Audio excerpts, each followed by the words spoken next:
সকালবেলায় ঘুম থেকে দেখো উঠেছে আর মুখটা দেখো একবারে বাংলার পাঁচের মতন ঘুম থেকে উঠলে এরকম হয়। আর ওরা দুজন শুয়ে আছে দেখে তো আমার আরও মানে জেলাস ফিল হচ্ছে। তো পুজোর জন্য উঠে good morning everyone, business channel তোমাদের সকলকে জানাই অনেক অনেক স্বাগত। তো আজকে হচ্ছে বুদ্ধ পূর্ণিমা, তো অনেকের বাড়িতেই পুজো, তো আমাদের এখানেও পুজো হচ্ছে বাড়িতে আর কি। তো এই যে সব সমস্ত জিনিস এখানে এবার গোছানো শুরু হবে, এখনও কিছুই হয়নি। আর ওখানে সমস্ত বাসন ধুয়ে ওই যে মা রেখে দিয়েছে।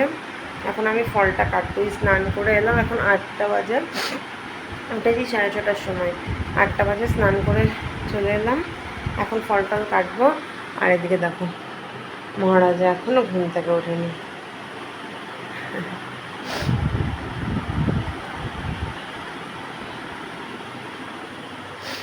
মনে হচ্ছে ঠান্ডা লেগে গেছে, আবার এখানে সকাল সকাল স্নান করলাম, আরও বাড়ি গিয়ে ঠান্ডা লেগে যেতে পারে। তো চলো দাঁড়ান, থেকে আলোটা মানে এত বেশি আসে, এখান থেকে থালাটা নিয়ে নিই, বড় থালাটা নিয়ে নিই, এটাতে ফলটা কাটবো।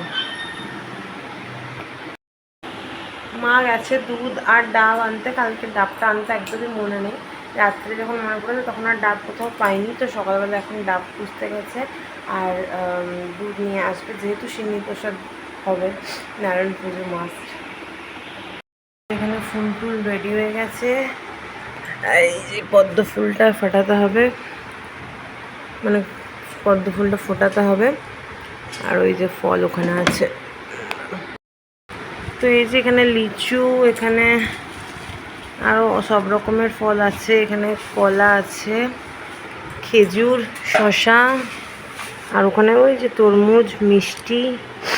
এখন এগুলো এই যে বালতি জলের মধ্যে দেবো, ধুয়ে কাটতে থাকি। চলো তো চলো, অনেক তো বক বক হলো, এবার ঝটপট ফলগুলো কেটে নিই, কারণ ঠাকুরমশাইয়ের আসার সময় হয়ে যাচ্ছে। তো এই যে ফলগুলো আগে বালতি জলের মধ্যে দিয়ে নিচ্ছি, তারপরে ধুয়ে তারপরে কাটবো। তো ফলের মধ্যে কী কী আছে সব তো দেখিয়েই দিলাম, তারপর চলো একবারে কেটে কুটে নিয়ে তারপরে কথা বলবো। আর মা আসার আগে মিনিমাম ফলটা তো কেটে কমপ্লিট করতেই হবে, নাহলে বলবো একটা কাজও আমি কমপ্লিট করিনি। তো মা বেশিরভাগটা করেই দিয়েছে, মা ঠাকুর সাজিয়ে টাজিয়ে সমস্ত কিছু করে দিয়েছে। ঠাকুরমশাই এসে খালি ঠাকুরমশাইয়ের একটুখানি কাজ আছে, সেটা করবেন, কারণ পান টান দিয়ে যেগুলো সাজায় সেগুলো আমার মাই সমস্ত কিছু রেডি করে রেখে দেয়। তো দেখো সমস্ত কাজ কিন্তু হয়ে গেছে। এই যে মা এখন ঠাকুরের জন্য প্রসাদ রেডি করছে। তো এটা ওই যে যে বাকি ঠাকুররা আছে আমাদের গুরুদেব, আরও বাকি যে ঠাকুর তাদের জন্য, তো সেই ঠাকুর পুজো করার জন্য এই যে মা রেডি করছে। তো এখন অল্প করেই কেটেছি, পরে যদি আবার ফল লাগে তখন আরও কেটে নেওয়া যাবে। আর এই দেখো পদ্ম ফুলটা কিন্তু আমি ফুটিয়ে ফেলেছি, কি সুন্দর লাগছে না দেখতে। তো বেশি করলে না ভেঙে যাচ্ছে। তো এখন এই যে চন্দনটা বেটে ফেলি, চন্দনটা অনেকটাই লাগে, ঠাকুরমশাই মানে চন্দনটা ব্যবহার করা অনেকটাই বেশি। তো চলো এখন অনেকবারই এই চন্দনটা ঘষে তারপর একটা বাটিতে তুলে নেব। তো এই যে দেখো সিন্নি প্রসাদ রেডি হচ্ছে। এখন পুরো দুধটা দেওয়া হয়নি, কারণ যখন মাখা হবে তখন দুধটা দেওয়া হবে, এখন জাস্ট উপরে দেওয়া হলো, তো যতটা লাগবে। তো আর এরপরে আমি এই যে নৈবেদ্য রেডি করছি, ঠিক আছে, এটা আমাদের করে, আর এইটাও খেতে কিন্তু ভীষণ টেস্টি লাগে। দুটোই, সিন্নি প্রসাদ আর এই নৈবেদ্যটা দুটোই ভালো লাগে। তো এই যে এটা এখন রেডি করে নিয়ে চলো। আর আজকে বৃহস্পতিবার পড়েছে, পূর্ণিমাটা ভীষণ ভালো দিনে, বুদ্ধ পূর্ণিমা। আর এই ভিডিওটা দিতে দিতে আমার অনেকটাই দেরি হয়ে গেল, ঠিক আছে। তো আগের ভিডিওগুলো দিয়ে তারপর এই ভিডিওটা দিচ্ছি। বাড়িতে পুজো হলে না মানে মনটা ভীষণ একটা শান্ত হয়ে যায়, পরিবেশটা ভীষণ ভালো লাগে, ধূপ ধুনোর গন্ধ চারিদিকে, মানে কী যে মানে পরিবেশটা ভালো লাগে, মানে কি বলবো। তো ঠাকুরমশাই আসার সময় হয়ে গেছে, 9টার মধ্যে টাইম দিয়েছেন, তা এবার একটু দেরি করে হচ্ছে, নাহলে আরও তাড়াতাড়ি আসে। তো এই যে দেখো নৈবেদ্যটার উপরে কলা, বাতাসা এগুলো সমস্ত কিছু দেওয়া হলো, আর এরপর থেকে দেওয়া হবে দুধ। আর ঠাকুরমশাই আস্তে আস্তে সব যেন রেডি থাকে, ঠাকুরমশাই হাতের কাছে যেন সব পেয়ে যায়। তো তার জন্যেই এই যে নৈবেদ্যটা রেডি করে এটাও সাজিয়ে রাখা হবে। তো এই যে দেখো এই যে আমাদের গুরুদেব আর মা দেখো সাজিয়ে সমস্ত কিছু রেখেছে, বেশিরভাগটাই মা করেছে, আমি জাস্ট ফল টলগুলো কেটে দিয়েছি আর কিছুই করিনি। ঠাকুরমশাই কিন্তু চলেও এসেছেন, এবার আমরা পুজোতে বসবো। আর বাবা ওদিকে মোবাইল দেখছে, ঘুম থেকে উঠেই মোবাইল দেখতে শুরু করে দিয়েছে, আর কি জোরে জোরে গান চালিয়ে দিয়েছিল জানো, মানে কি বলবো, পুজো করতে করতে মানে ওর গানের দিকেই মনটা যাচ্ছে। তো আমি বারবার বলছিলাম সাউন্ডটা কমিয়ে দিতে, তো তারপরে যাই হোক সাউন্ডটা কম করে দিয়েছিলাম আমি। তো এই যে যেটা সবথেকে সুন্দর মানে পুজো হলে যেটা হয়, এই যে ধুনোর গন্ধ, এত অপূর্ব লাগে না এই গন্ধটা, কি বলবো।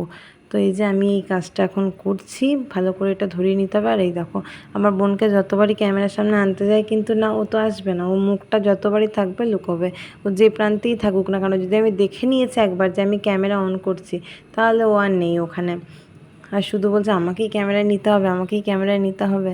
দেখো, হ্যাঁ, সবশেষে তো ভুলেই গেছি যে নারকেলটার কথা, কারণ এটা রান্নাঘরে ধুয়ে রাখা ছিল, তো সেটা তো আর মনেই নেই। তো রান্নাঘরে কি করতে গেছিলাম জানো, তখন আমি নারকেলটা দেখে মনে পড়লো। তো চলো নারকেলটা কুড়িয়ে নিই, এটা তো সিন্নি প্রসাদ, কলা নারকেল ছাড়া তো একদম অসম্পূর্ণ। তো নারকেলটা এই যে দিয়ে দিই, ততক্ষণ ঠাকুরমশাই যে টুকিটাকি কাজগুলো আছে, ঘরটা পেরে উনি যে মানে আর যে সমস্ত কাজ আছে সেগুলো করে নিচ্ছেন। আর এই পুজোর জন্যই আমি মানে বাড়ি এসেছিলাম, আবার আজকেই চলে যাব, আজকেই পুজো, আবার আজকে বিকেলেই বেরিয়ে যাব।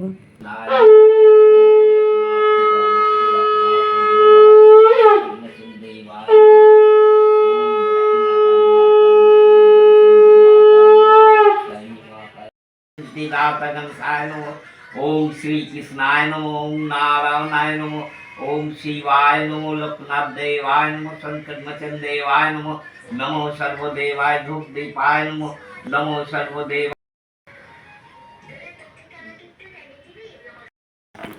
ओम ह्रीं क्लीं कालिकाय नमो, ओम ह्रीं क्लीं कालिकाय नमो, ओम ह्रीं क्लीं कालिकाय नमो, ओम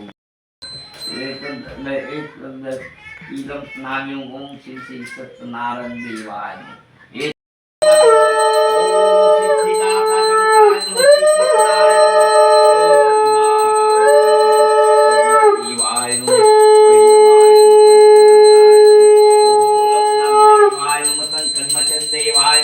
পুজো টুজো পুষ্পাঞ্জলি সমস্ত কিছু কমপ্লিট করা হয়েছে। আর এই যে সিন্নি প্রসাদটা হাতে মাখা হচ্ছে বলে কিছু মনে করো না, কারণ না হলে না দলা দলা পেকে যায়, মানে আটাগুলো পেকে থাকে, দলা দলা কেমন হয়ে যায়। তো এই যে এখন ঠাকুরমশাইয়ের জন্য প্রসাদ রেডি করা হচ্ছে, তো টিফিন বক্সে করে ঠাকুরমশাইকে দেওয়া হবে। তো এই যে এগুলো হচ্ছে বাকি ফ্ল্যাটে যারা যারা থাকে তাদের জন্য প্রসাদ রেডি করা হচ্ছে, তো বোন গিয়ে দিয়ে আসবে। তো চলো এরপরে খাওয়া দাওয়াটা আর কিছুই দেখাতে পারিনি। তো লুচি আর তরকারি হয়েছিল, তো অন্যবার প্রত্যেকবারে খিচুড়ি খাই, গোবিন্দভোগ চালের খিচুড়ি, বাট আজকে লুচি খাওয়া হয়েছে। তো যাই হোক সেটা শেয়ার করতে পারিনি। তো চলো আমাদের এবার বেরিয়ে পড়তে হবে, আমাদের যাওয়ার টাইম হয়ে গেছে, কারণ যাওয়ার সময় মন খারাপ করে ভালো করে ভিডিও করা হয় না। তো ভালো লাগলে লাইক কমেন্ট শেয়ার করে চ্যানেলটা অবশ্যই সাবস্ক্রাইব করো। আবার আমাদের দেখাবো নেক্সট ব্লগে।